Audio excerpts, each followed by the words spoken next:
জাতিসংঘের সাথে সম্পর্ক ছিন্ন করতে চলেছে ইরান। পারমাণবিক অস্ত্র বিস্তার রোধ বা এনপিটি চুক্তি থেকে সরে আসার পরিকল্পনা করেছে তেহরান, যার ফলে সমৃদ্ধ ইউরেনিয়ামের উপস্থিতি বৃদ্ধি করতে দেশটিকে থামাতে পারবে না আন্তর্জাতিক সম্প্রদায়। তবে ইউরোপীয়রা আবারও নিষেধাজ্ঞা জারি করলেই কেবল এনপিটি চুক্তি থেকে সরে দাঁড়াবে ইরান।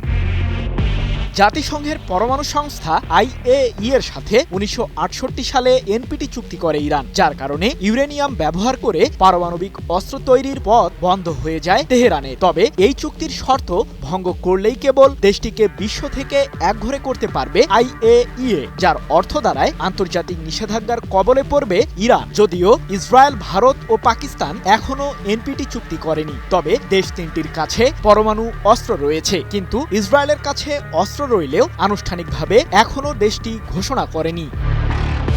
এমন বাস্তবতায় ইরানের পিছু নিয়েছে যুক্তরাষ্ট্র সহ পশ্চিমারা। সম্প্রতি তুরস্কের ইস্তাম্বুলে পারমাণবিক ইস্যুতে ফ্রান্স, জার্মানি ও যুক্তরাজ্যের সাথে বৈঠকে বসে ইরান। এর আগে ফ্রান্স তেহরানকে হুমকি দিয়ে জানায়, আগামী আগস্টের মধ্যে যুক্তরাষ্ট্রের সাথে ইরান পারমাণবিক ইস্যুতে সমঝোতায় না গেলে ইউরোপীয়দের নিষেধাজ্ঞার কবলে পড়বে তেহরান। তবে ইরানকে ঘিরে পুনরায় বাণিজ্যিক নিষেধাজ্ঞা কিংবা চাপ প্রয়োগ করলেই এনপিটি চুক্তি থেকে বেরিয়ে আসবে তেহরান। ওই বৈঠকে এমন হুমকি দিয়েছে ইরানের প্রতিনিধিরা। 31 জুলাই এক প্রতিবেদনে বিষয়টি নিশ্চিত করেছে লন্ডন ভিত্তিক সংবাদ মাধ্যম ইরান ইন্টারন্যাশনাল। ওদের স্বপ্ন পূরণে পাশে থাকতে পেরে আমরা গর্বিত। কিন্তু জাতিসংঘের পরমাণু সংস্থার সাথে করা এনপিটি চুক্তি থেকে ইরান বেরিয়ে আসলেও পারমাণবিক অস্ত্র তৈরির দিকে ঝুঁকবে না দেশটি, এমনটি জানিয়ে বৈঠকে উপস্থিত ইরানের উপপররাষ্ট্রমন্ত্রী মাজিদ তখত রাভাঞ্চি বলেন, চুক্তি থেকে বেরিয়ে যাওয়ার অর্থ এই নয় যে আমরা পারমাণবিক অস্ত্র তৈরির দিকেই যাব।